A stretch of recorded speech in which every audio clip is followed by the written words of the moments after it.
Karibu mpendwa msikilizaji na mfuatiliaji wa St. Gaspar Media katika kipindi cha maisha ya watakatifu. Leo tarehe 6 mwezi Machi tunasikiliza na kutafakari juu ya maisha ya Mtakatifu Koleta wa Corbie, bikira na mtawa. Kwa karne nyingi, mji mdogo wa Corbie nchini Ufaransa ulikuwa maarufu kutokana na konventi ya Wabenediktini kwa kisomo chao. Kwa kawaida mamia ya watawa walikaa pale kwa wakati mmoja. Walikuwa wamegawanywa makundi matatu, wakipewa zamu katika kuimba ofisio mbele ya Ekaristi Takatifu. Hata hivyo, usiku na mchana kulivuma pale kumsifu Mungu kusikokoma. Ndilo jina lililotumiwa kwa namna hii ya kuiga kwaya za mbinguni kama ilivyoanzishwa na wana wa kifalme wacha Mungu katika konventi nyingi nyakati za kati. Katika mji huu mdogo wa Corbie, Koleta alizaliwa mnamo tarehe 13 mwezi Januari mwaka 1381 kwa watu wachapakazi.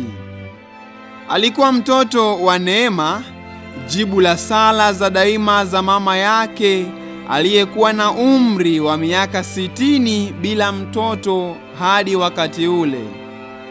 Msichana huyu mdogo alifurahia kusali, kuwahurumia maskini na kujinyima vikali, akitolea roho yake na mwili wake mwororo sadaka kwa Mungu.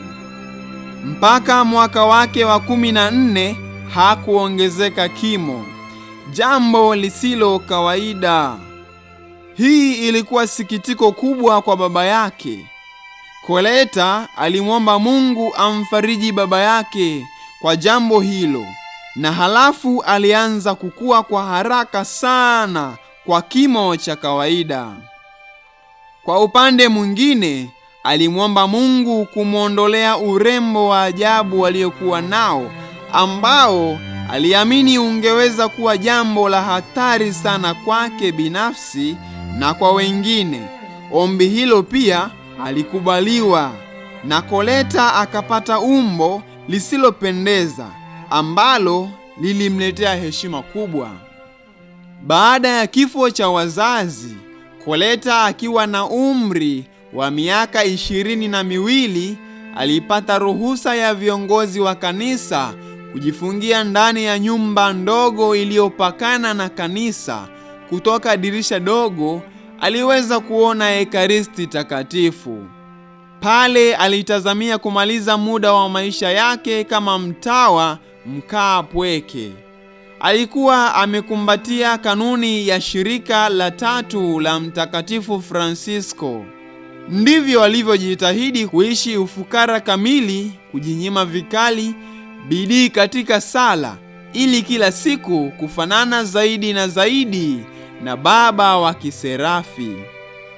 Alipata faraja nyingi kutoka mbinguni, lakini kwa upande mwingine alipata majaribu makali na hata mapigo ya kudhalilishwa kutoka kwa roho za giza.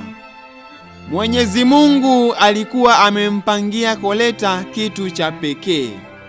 Aliamsha ndani yake hamu ya kuanza tena upya, kushika kwa ukamilifu kanuni ya Mtakatifu Clara, ambayo nyumba nyingi za utawa wa Waklara walikuwa wakishika katika hali ya kuirahisisha.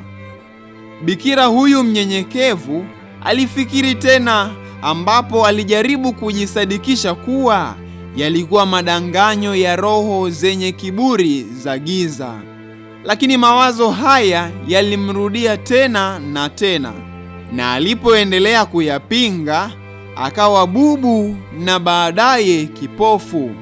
Hata mwishoni alijiachia mwenyewe kwa mapenzi ya Mungu, mithili ya matukio yaliyompata Saulo kabla ya Damasko. Bwana, alisema kwa kulia moyoni mwake, unataka nifanye nini? Niko tayari kufanya chochote wewe unachotaka kwangu. Mara akaanza kuongea na kuona tena. Bwana alimtumia mwongozi wa pekee ambaye chini ya uongozi wake angefanya mambo ya pekee. Na kwa hivyo, baada ya kutumia miaka 4 kwa mafungo yake, pamoja na mamlaka na baraka za Papa, alianzisha konventi za Waklara moja baada ya nyingine, hivi kwamba idadi yao ilifikia 17 wakati akiwa hai. Baada ya kifo chake, nyumba za namna hiyo zilianzishwa katika nchi zaidi ya Ufaransa, ambamo kanuni ya asili ya Mtakatifu Clara ilianza kuchanua upya. Mtakatifu Koleta alistahimili magumu yasiyoelezeka katika kutimiza kazi aliyopewa, lakini Mungu alimsaidia hata kwa njia waziwazi. Miujiza mingi, ikiwa ni pamoja na kufufua wafu kadha wa kadha, ilijitokeza kama majibu ya sala zake na uthibitisho wa kazi yake.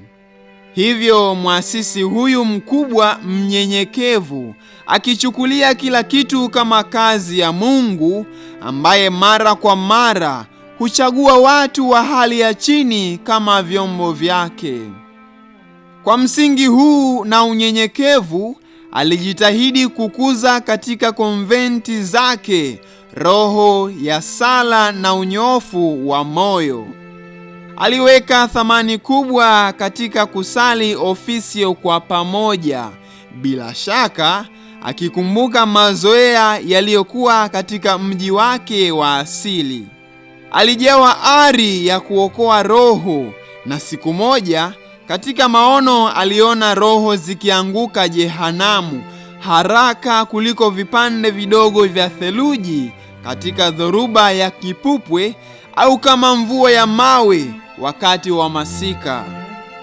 Baada ya kufanya kazi kwa muda wa miaka 40, alistahili apokee tuzo ya umilele. Alikufa katika konventi yake huko Ghent mnamo tarehe 6 mwezi Machi mwaka 1447. Wakati wa kutoka katika ulimwengu huu, aliwatokea baadhi ya masista katika konventi tofauti. Papa Urbani wa 8 akamtangaza kuwa mwenye heri, na Papa Pius wa 7 alimtangaza rasmi kuwa mtakatifu mnamo mwaka 1807. Itukuzwe damu ya Kristo! Milele amina. Mtakatifu Koleta anatupatia tafakari fupi inayotokana na maisha yake. Kama kuna njia kweli ya kwenda katika ufalme wa milele, basi njia ya hakika ni njia ya mateso. Naam, kuvumilia mateso. Watakatifu wengine tarehe 6 mwezi wa 3: Mtakatifu Fridolini, Mtakatifu Koleta wa Korbi, bikira na mtawa. Utuombee.